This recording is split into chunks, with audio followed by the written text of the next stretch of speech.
Hello, good evening everyone. Welcome to the Royal Photographic Society and this evening's talk from Shane Balkowitsch.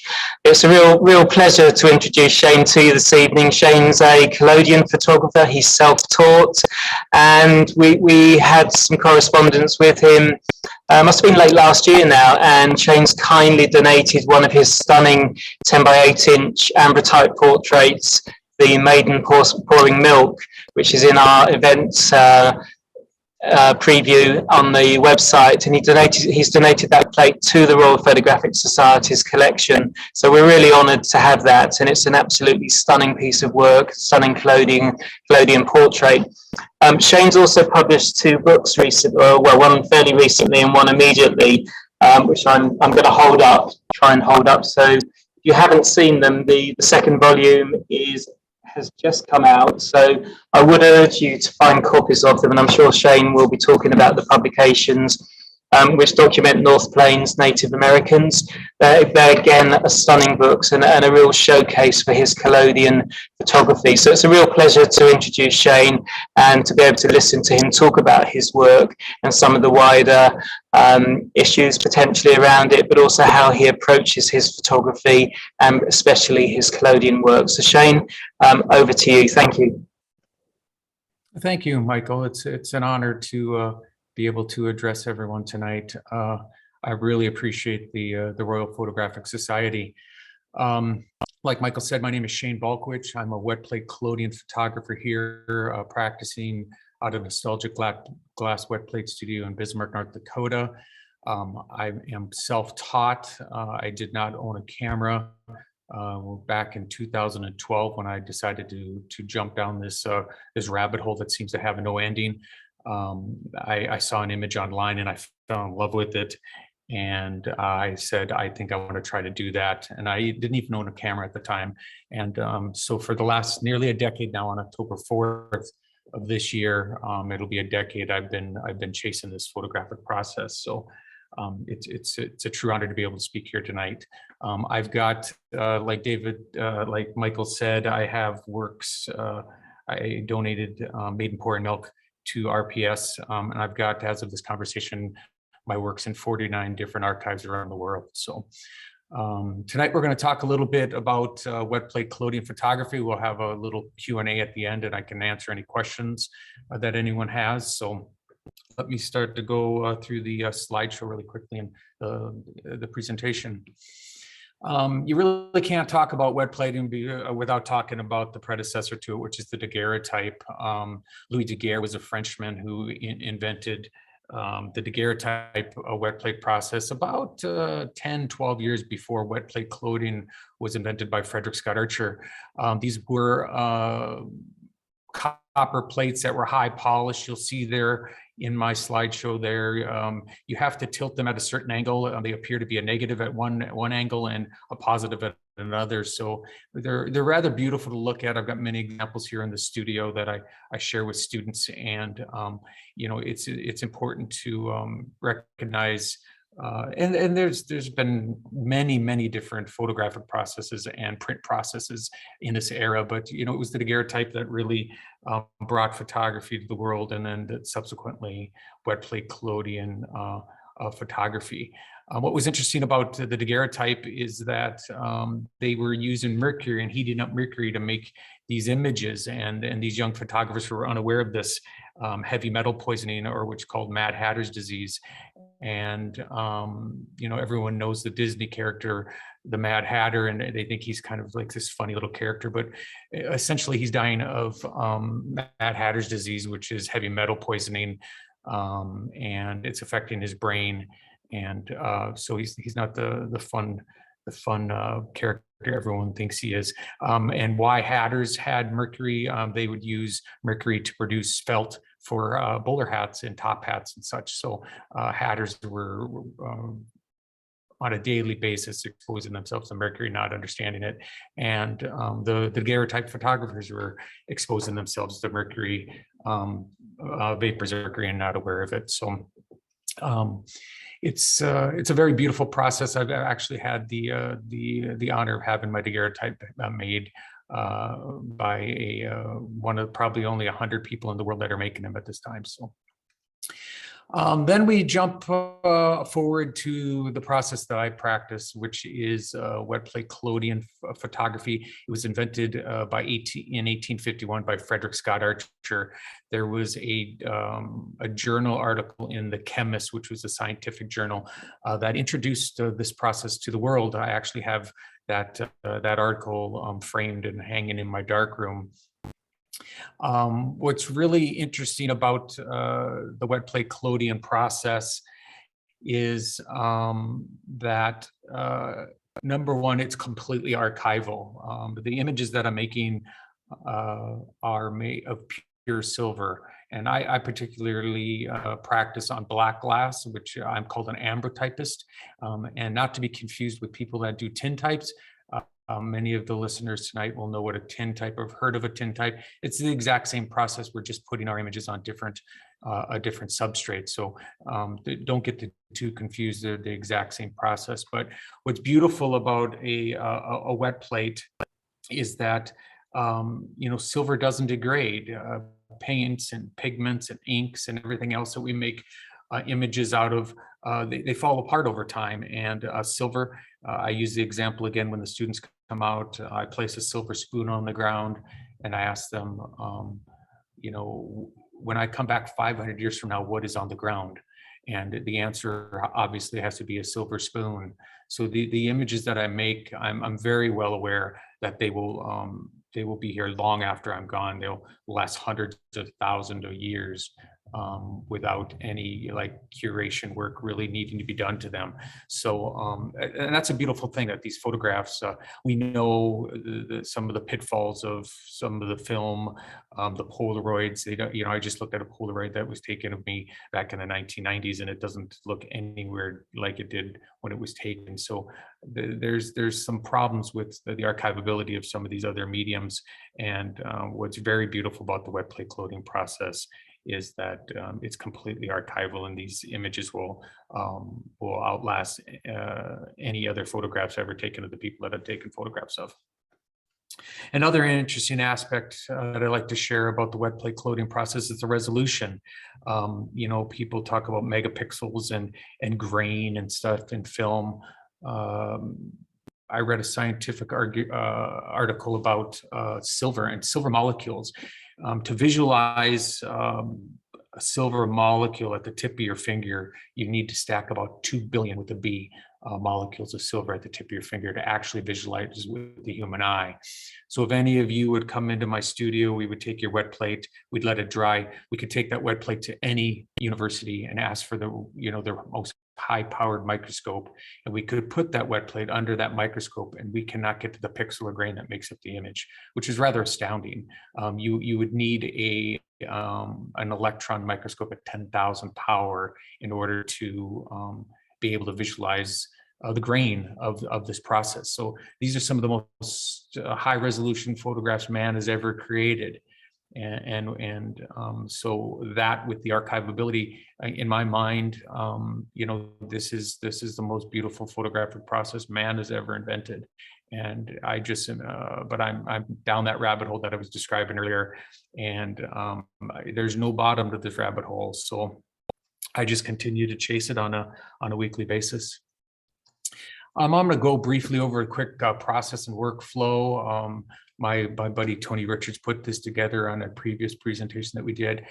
So what we have to do, people sometimes think, well, just, can you take my wet plate? Can you come here and come there to take a wet plate? And it's just not the case. You're just not having everything that you need. There's a lot involved in making a wet plate. So I have to cut pieces of glass down. I buy them in big 24-inch sheets. I cut them down to fit in my 8x10 camera.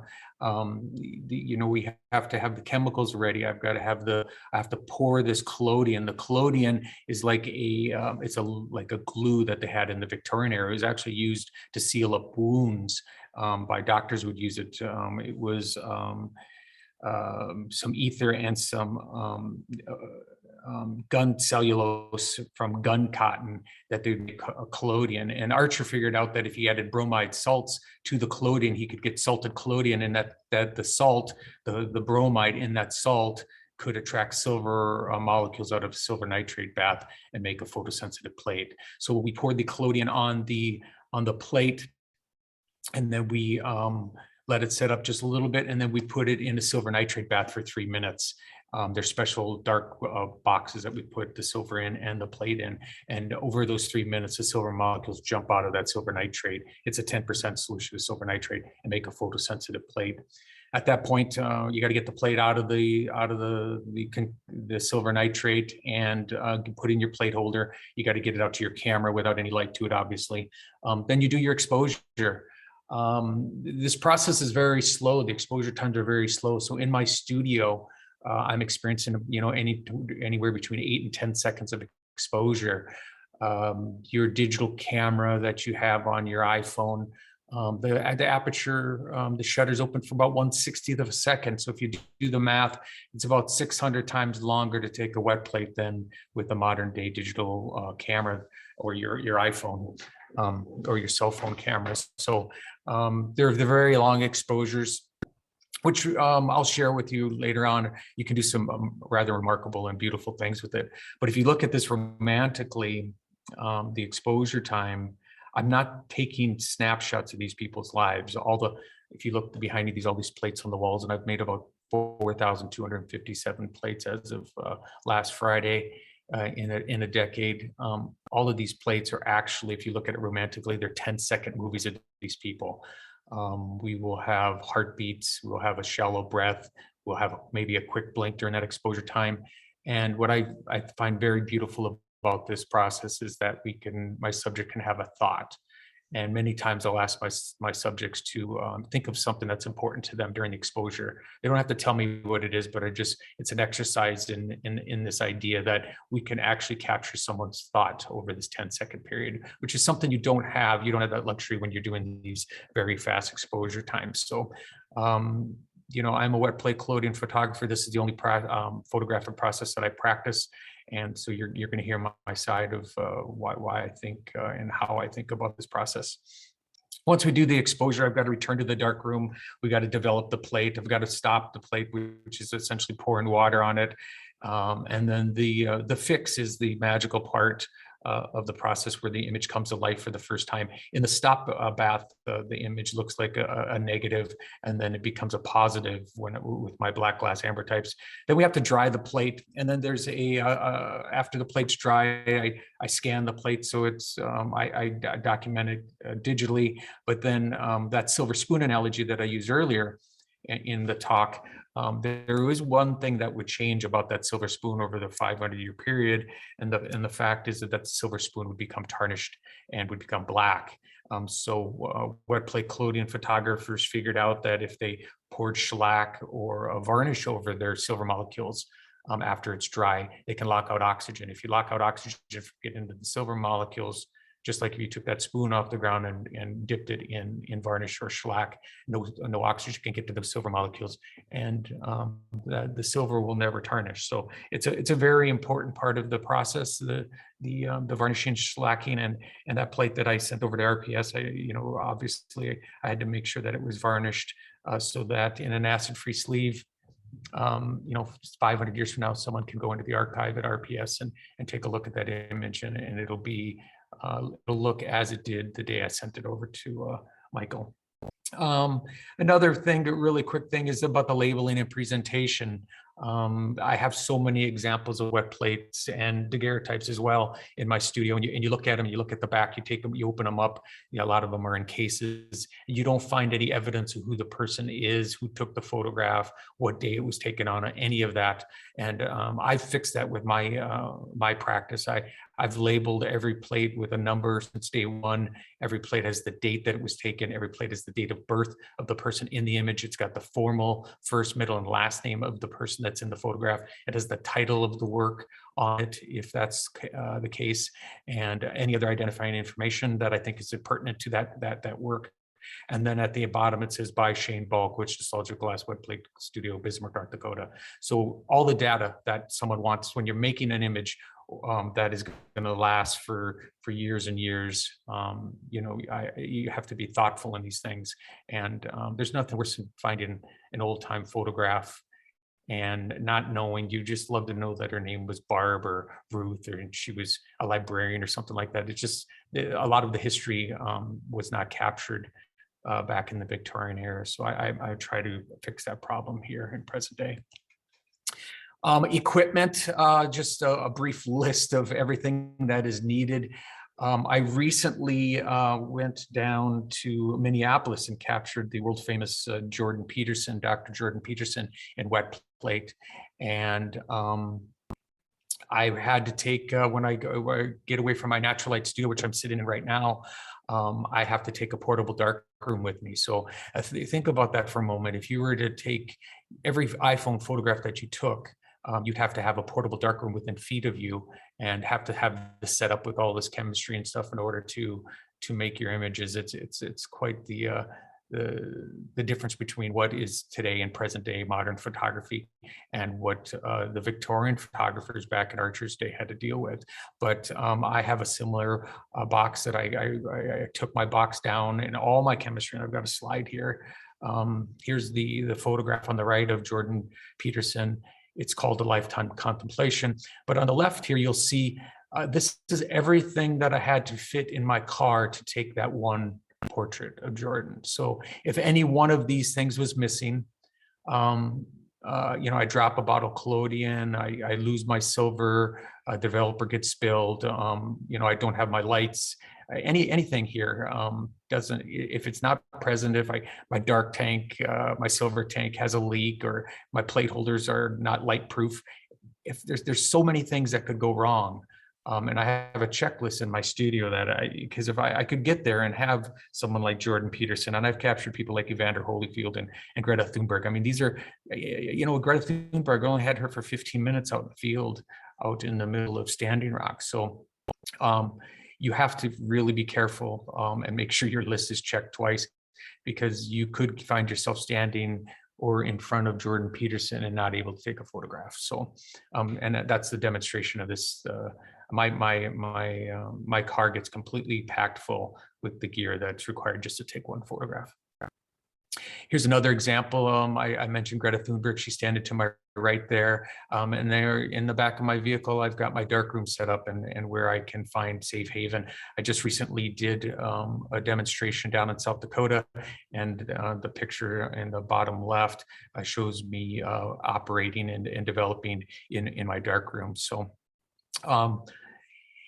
and that's what we should talk just briefly of, and then that's why photography, that's why the wet plate collodion photography died out in about the mid 1880s, because as soon as you could, they invented dry plates where the photographer could take 100 plates into the field and make these plates and just make sure everything is kept in the dark, and you could develop those plates days and weeks later. That's not the case with a wet plate. A wet plate, it has to remain wet while I'm developing it, so I can't, the plate cannot dry, we lose it. So the later processes freed the photographer up from the darkroom, and when you don't have to have a darkroom with your camera, that was one of the main killing points of wet plate collodion photography, is that you no longer needed a darkroom, and as soon as the photographer freed himself up from that, it was a game changer. Here's I always love this photo of Roger Fenton's rolling darkroom.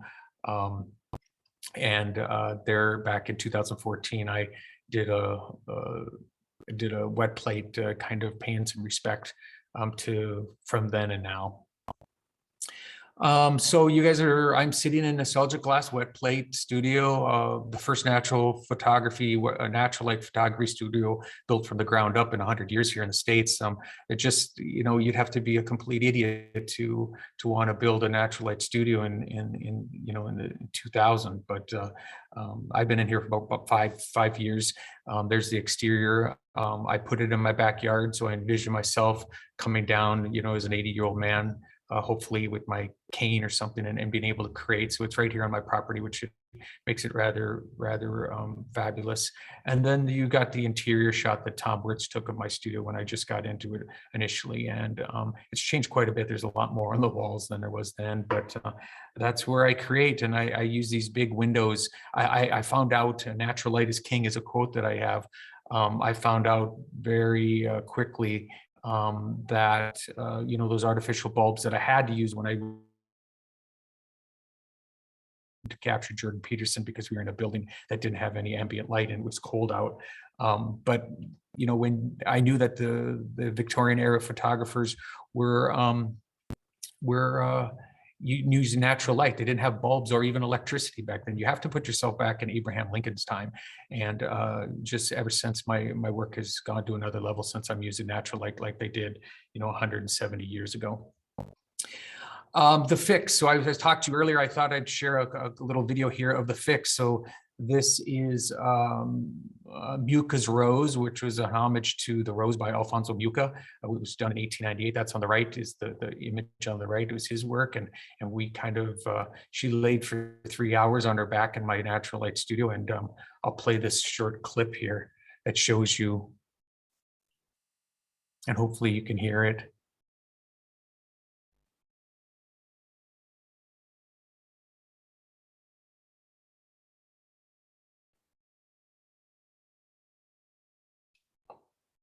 But what you're seeing here is you're seeing the fixer fixing the image permanently. And we had a very exciting crowd that day. And these are a group of women that I've worked with many times. But in order to capture that photograph there, it was about 3 hours she was lying on her back in my studio. And you can see the setup on the left-hand side there. To give you an idea, and that's always the exciting part of the wet plate process, is when that image kind of disappears and it comes to life. Michael had mentioned I'm on a 20-year journey to capture 1,000 Native American portraits for my series Northern Plains Native Americans, a modern wet plate perspective. And so that series started with the great-grandson of Sitting Bull.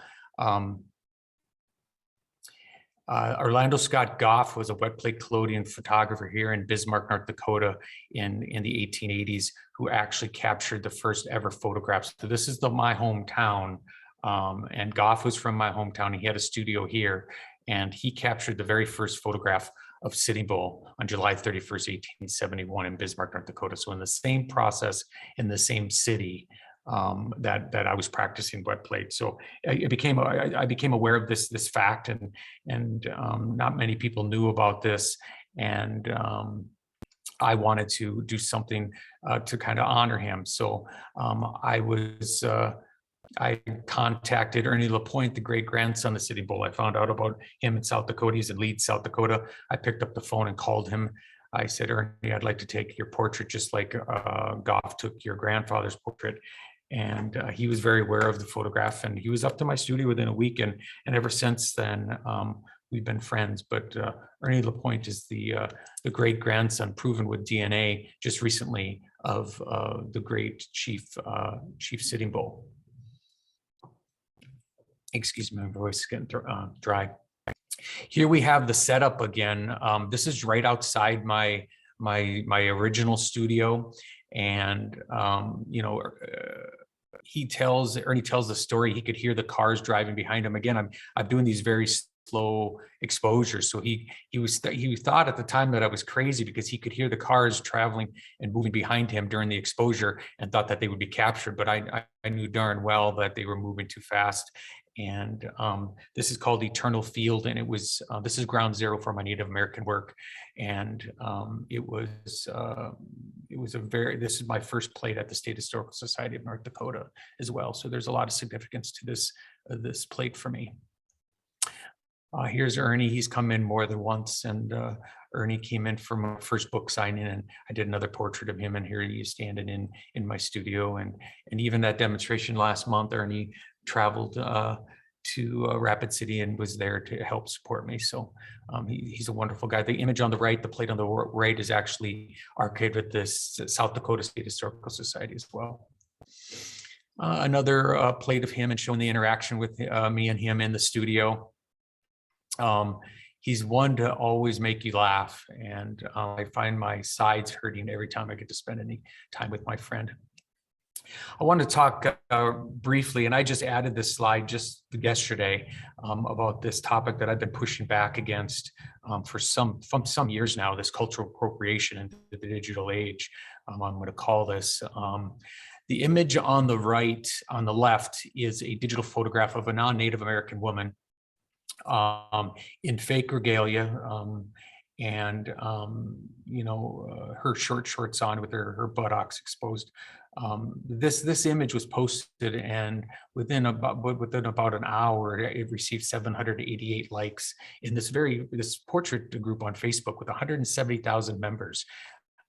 It received 788 likes. I don't know how many likes I haven't gone back to look, but that was within the first hour. On the right side, in comparison, is a wet plate that I did of a young Native American just 3-4 months ago. She came in, and I went back and found that. And my point was, I wanted to find one of my female Native American, or a true female Native American in real regalia. And I found out that there was the image had received 4 likes, and it had been some months that it had been posted out there. And the stark contrast of what is appropriate and what is not appropriate, it just, I don't know what to say. I'm now that I have the slide here, I'm almost at a loss for words to describe what I feel about this. It just doesn't seem. It doesn't seem right on many levels, but I just wanted to bring it to everyone's attention tonight. I was given the opportunity to capture Evander Holyfield, and one of the things I want to do is give you some examples of some of my work. So this portrait of Evander Holyfield on the right, it's called The Real Deal, is actually was one of the first archives that my work had ever been given, was ever donated to and accepted into, and it was the portrait gallery at the Smithsonian Institute. So I was given 1 hour with the 4-time heavyweight champion of the world, and I did the best I could. You'll see up in the left-hand corner, I was in my old studio with my lights and stuff, didn't have natural light. And, I wish, I could have had natural light with him, but I did what I could. Here's some images of him holding it. It made it on the front of View Camera magazine. The Smithsonian actually sent out a climate-controlled van to actually collect the plate and make sure that it got back to their archive undamaged, and they put a $25,000 value on it. What's significant about this for me is that you have to understand, I was having a plate in the Smithsonian Institute within 3 years of owning a camera. It just didn't make any sense to me how this was possible, but it was a part of my crazy journey of this wet plate collodion photography. Here's a picture of Evander, hand up to his face. We're using large format cameras, so everything is reversed. So he's actually, the plates are upside down and reversed. His left is his right, and his right is his left. So you can see that as a demonstration here. And that's just the property of light going through an aperture, which happens to be the lens of my camera. And that's a property of all large format photographs. And usually I leave the scans in the wrong orientation just out of principle. I've been doing for years, I've been doing large collaborations. This past year, I did No Vaccine for Death. We had to do something based off the pandemic, obviously. This was 90 collaborators and 18 months of planning that we were trying to pay our respect to the Triumph of Death by Peter Bruegel the Elder. This painting was done in 1562, and it kind of shows that, you know, present day issues were not much different than previous issues. So this was the Black Plague going through the world, and his depiction of that. 18 months we worked on this, 90 collaborators, which I feel may be one of the largest wet plate clothing collaborations of all time. And hair, makeup, wardrobe, set design, and obviously a fabulous group of collaborators that wanted to recreate this. This is a shot of the painting that was used as a reference during that day together. Here I am doing the exposure, yelling out as I count to them and let them know. That exposure, I want to say, was about 2 seconds, F8 for you photography nerds out there. Maybe it was F11. Maybe it was F11, I got documented, but it was about 2 seconds. So here's a shot, a candid shot of the scene. And this is the resulting image that we got with everyone. I've got my entire family. My daughters are here. My son is the gentleman up in the left-hand corner with the sword slaying the woman. My daughter is at the foot of this coffin. My other daughter's lying dead here on the floor. My wife is Mrs. Death, sitting at the table drinking her coffee. And it was a great exercise in friendship and creativity. Herb Asherman is there as well, came in from Cleveland.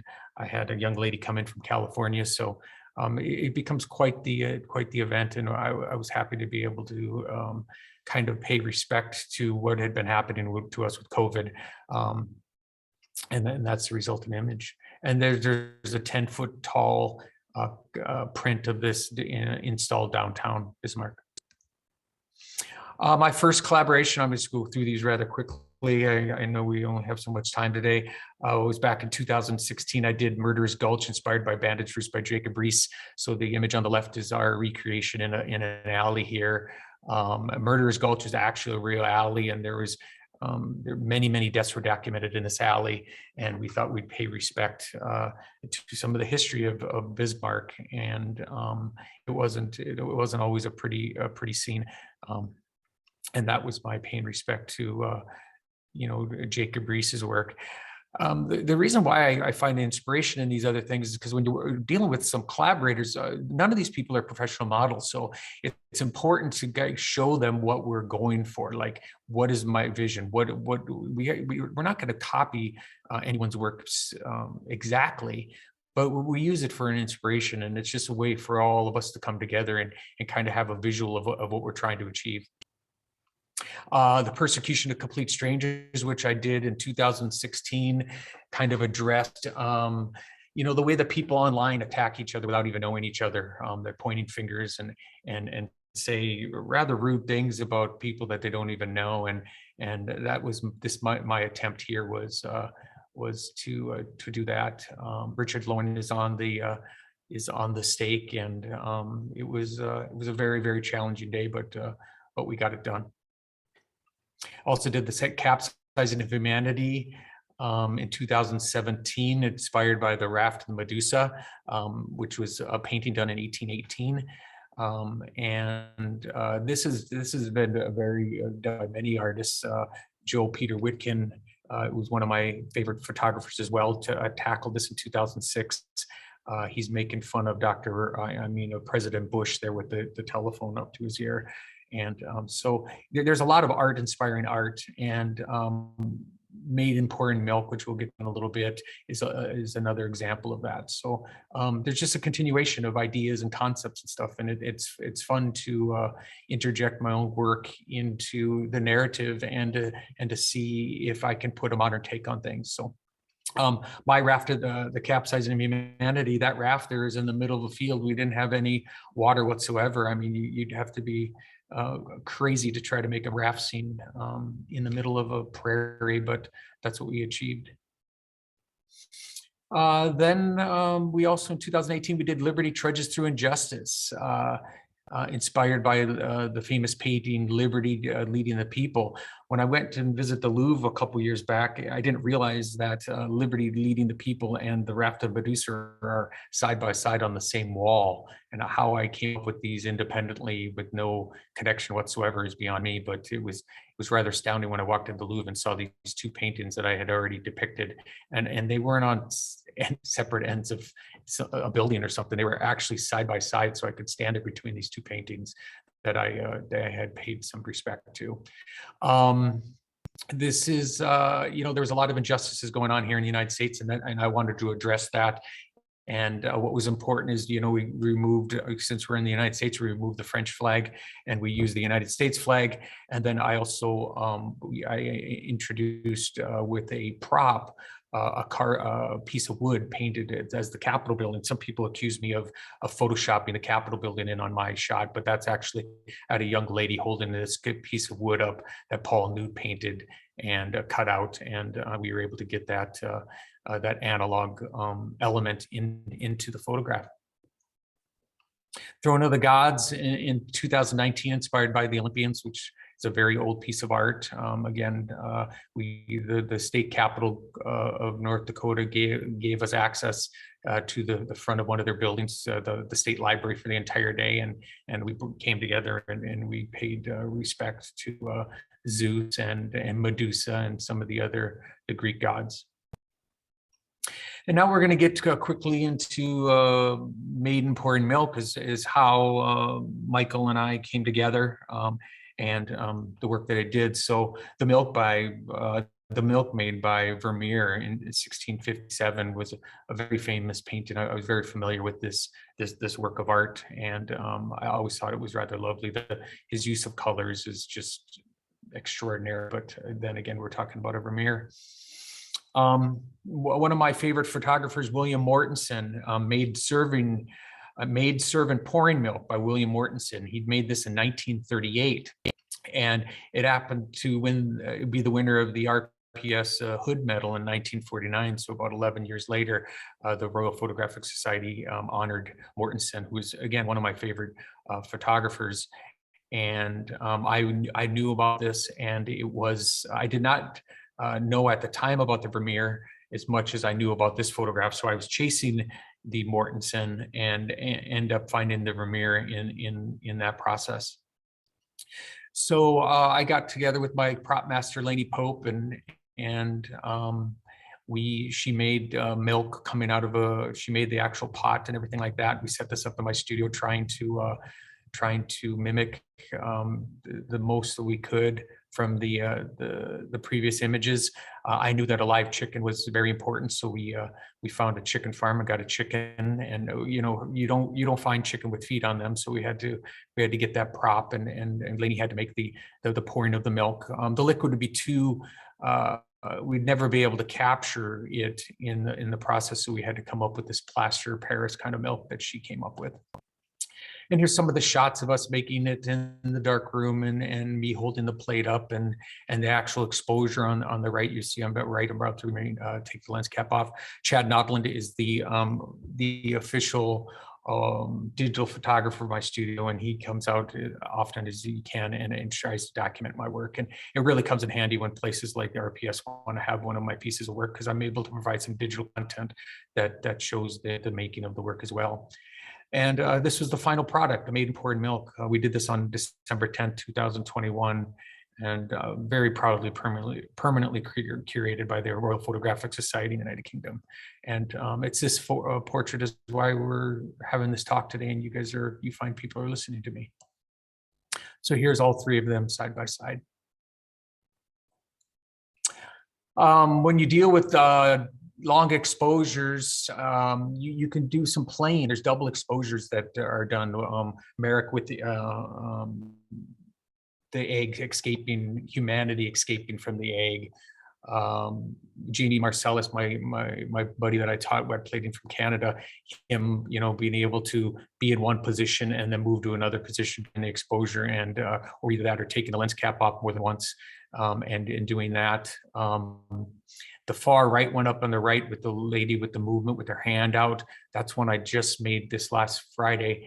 And I did nothing but she stood perfectly still, and I just jiggled my camera back and forth and got that image of her standing behind herself.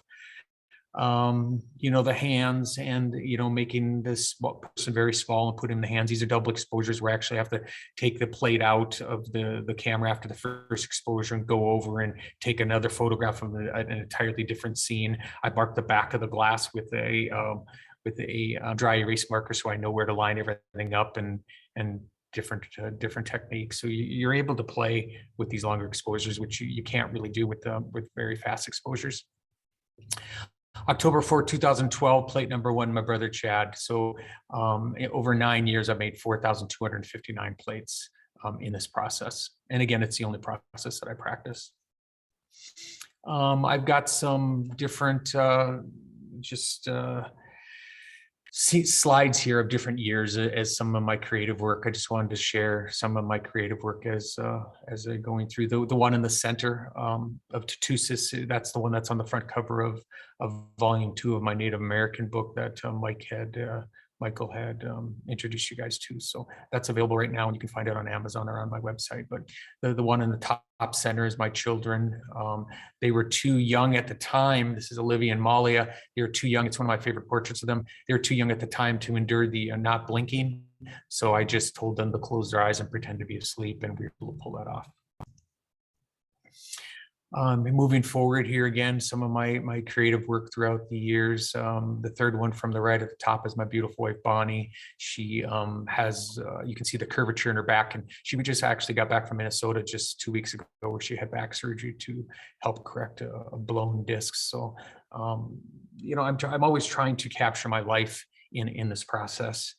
One of my most famous portraits is Brothers with Alan Demery in the Buffalo. People actually had thought on that day, I just shared the image. I didn't share any of the behind the scene photographs.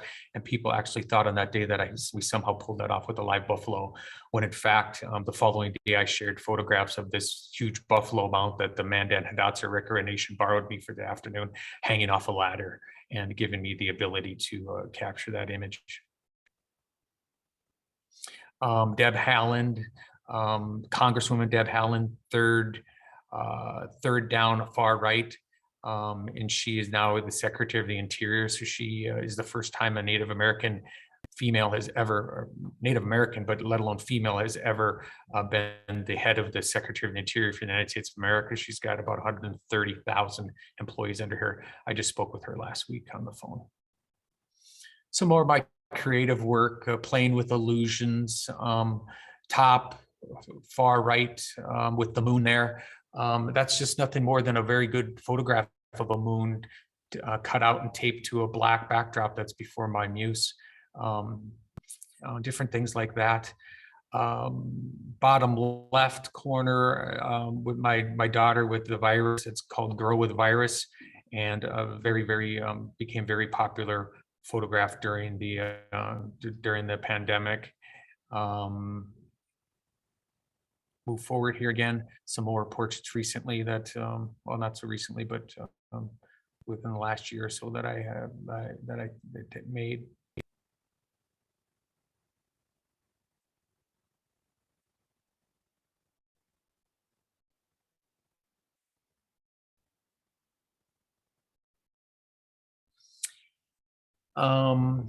If you guys are interested in my work or find anything that I'm doing interesting, or Wetplate, collodion, photography interesting at all, is that the people overseas on Vimeo, you can watch the documentary. There's an hour-long documentary about my works. Photographers followed me around for an hour, for a year, I should say, and made an hour-long documentary. Or people in the stateside can watch this on Amazon Prime Video. It's called Balkowitsch, simply Balkowitsch, and we just had at the Fargo Theater here in Fargo, North Dakota, just a couple weeks back. That's a picture of me standing in front of the billboard.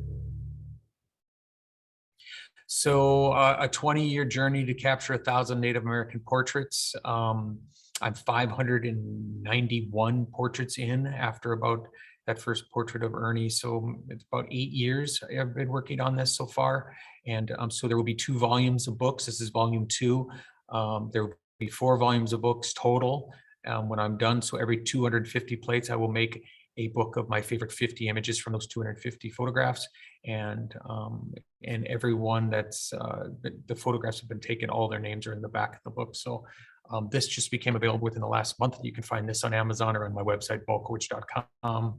And they're all limited edition, and they're all signed by me. So that's about my 45 minutes with you. Sorry if I went a little fast. I just wanted to make sure that we had some time for any questions or anything like that. Thanks so much, Shane. That was an absolutely fantastic presentation, and it's so good to see so many great pictures. I hadn't realised you'd done over 4,500. I'm having a hard time hearing you again, Michael. I'm sorry. Oh, I'm sorry. So I hadn't realised you'd done so many great, in terms of quantity, so many great portraits, and it was such a good opportunity to see so many of them. We've got some questions that have come through Zoom. I'm just going to kick it off though, if I may. I mean, my background is as a photo historian, and I know myself that having done collodion and daguerreotype and salt prints, that it informs my own practice as a historian. And I just wonder what you've learned through practicing collodion work that you think has it's given you an insight perhaps into the way that those original photographers were working in the 1850s and 60s. Well, I can look back at the work from the Victorian era fondly, and I'm in a different place in modern day. I'm doing this out of a love for this process. As you know, Michael, most of those photographers, I mean, it was a lifestyle. It was their job. They were trying to sell plates or prints or whatever they were doing. So, but history is history. So, Maiden pouring milk, my version of Maiden pouring milk at some point, 100, 200 years from now is going to maybe be interesting to someone. I'm not sure. But for me, my job here is to document my time and my place here. And we always look at history as something in the past. And we fail to recognize that we're actually making history today, and that our history today will be someone else's history in the future. And I know that seems very obvious, but talking to people, sometimes it doesn't seem that obvious. So we always look back at history of the past, but we need to understand our role and our duty to capture history today. And that's why I'm trying to capture all these people in my home city and just try to give a snapshot of what it is to be a wet plate collodion photographer here at this time. Great. We have a very technical question from Ian, who's asking how you scan your plate and with what type of scanner. Oh yeah, my scanner's right behind me, in fact, Ian. It's an Epson 11000 XL scanner. The students will come into the studio and they'll see my scans or a print of my work, and I will, out of purpose, I will say to them, well, that's not my work. And they look at me confused and they say, well, that's your portrait, right? And I'll say, yeah, that's my portrait, but that's not work. And I'm trying to get them to understand that a scanned image or a digital image, all the images I just shared with you, none of that is really my work. That my work has to be pure silver on glass. And everything else is just a very, very pale comparison of the actual plate. And anytime anyone comes into my studio, they walk in and it's like they may know and follow my work, and they may see my work hundreds of times before, but when they walk in, they're seeing my work for the first time. And many visitors have expressed that to me, that, wow, I didn't realize, I saw it online, but I didn't realize that this is what it looked like. And so, you can, this is like a $4,000 scanner. I mean, my first scanner, the first scanner that I ever took that photograph for the front of my first book with Ernie Lapointe, that was an $80 scanner is what I was using. So I just don't, I just scan my work, do nothing more than share it online and stuff, but it could never be my work. But it's always a very difficult thing, as you know as well, Michael, to actually scan these original plates, because it's just very difficult to capture them. It's almost like they don't want to be captured. Yeah. Great, thank you for that. We've got a question from Kerry asking, what other photographers aside from Mortensen have influenced or inspired you on your creative journey? Oh, well, I'm inspired by all photographers to be honest. I mean, I have my favorites, Morrison, Saudak, but I get inspired by a lot of modern photographers as well. So there's, I'm always just immersing myself in photography and trying to look at someone else's viewpoint and see the work that they're done. But you know, for me, I like Julia Margaret Cameron's work comes to mind as far as someone that I really look up to. As far as a female, I mean, to me, she's the most significant female photographer of all time, and let alone she was doing this when the men in her country weren't too appreciative of the work that she was doing. She got all kinds of criticisms. But if you look at the work that in her body of work, it was amazing what she was able to pull off during her time. So I can find inspiration in almost any photographer's repertoire or their body of work. I just you know, you just want to immerse yourself in as much visual stimulation as possible and just keep looking. We have another technical question asking, what is the dynamic range of collodion compared to a typical black and white film? Well, you're talking to a non-photographer here, so I'm probably not the person to be answering this, but ISO, I assume that you're asking. I've been told that it's like a negative integer, you know, the exposure times and how sensitive this process is. So it's very slow. It's you could actually, it's so slow, you can, you know, someone could walk between my camera and my subject during an exposure and you would not see any evidence of them. So there's a lot of light needs to be brought to bear in order to capture these images. And do you have a sense, I think in terms of sort of dynamic range, do you have a sense of how wide that is in terms of capturing sort of extreme scenes with maybe very bright highlights and very dark blacks in it? Oh, I'm sorry. I'm having a hard time hearing you about the dynamic range. Yeah, I don't, you know, there's all kinds of different collodion recipes that are used to give different tonality to the original plates. I'm always focused on, I used to even actually overexpose to actually get some of my images to pop off the plate. So, you know, there's, I don't really know how to answer that question. I know what I like when I get it. And, you know, not all wet plates are created equal. Obviously my own wet plates aren't created equal. But, you know, it's, I find myself just living in black and white. I just feel like I dream in black and white. Everything to me, you know, people put a lot of emphasis on color in photography, and it's never been an important thing for me.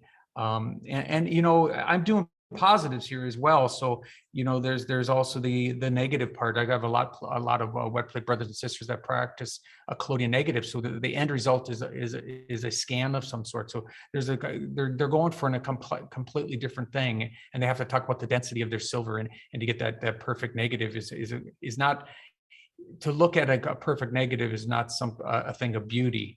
But to look at the print from a perfect negative is a thing of beauty. So they're just two different realms. And I'm all about these one-offs. I'm not interested in making multiple prints of any of my work. I just want these one-off plates. Like there's only one Maiden Pour and Milk, and that's in your archive.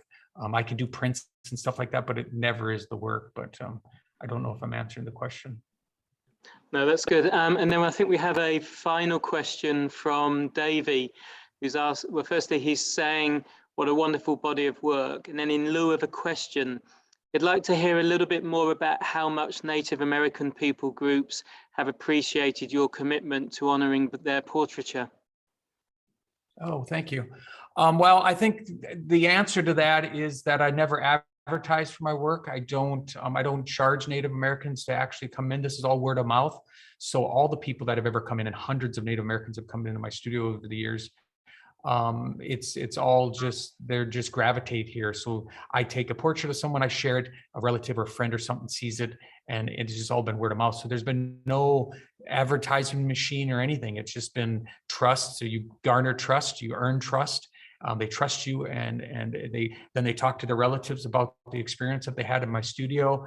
And the next thing you know, I have another sitter. So I only create on Fridays, and I'm for my Native American series, I booked out 7 months.